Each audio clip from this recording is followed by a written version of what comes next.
ప్రముఖ బాలీవుడ్, టాలీవుడ్ నటుడు ప్రదీప్ రావత్ కన్నుమూశారు.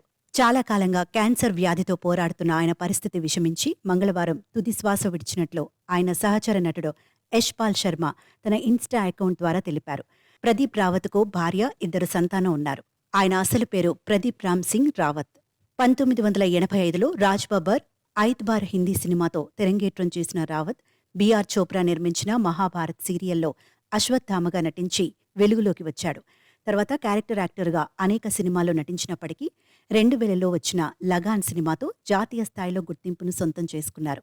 2004లో రాజమౌళి దర్శకత్వంలో వచ్చిన సై చిత్రంలో ప్రతినాయక పాత్రతో తెలుగులో అడుగుపెట్టిన ప్రదీప్ అనతి కాలంలోనే విశేష గుర్తింపు సంపాదించుకున్నారు. ఆ చిత్రం తర్వాత ఆయన మరలా వెనుతిరిగి చూసుకోవాల్సిన అవసరం రాలేదు.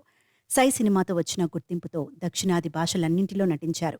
ముఖ్యంగా గజనీ సినిమాతో బాలీవుడ్లోనూ స్టార్ స్టేటస్ సంపాదించుకున్నారు.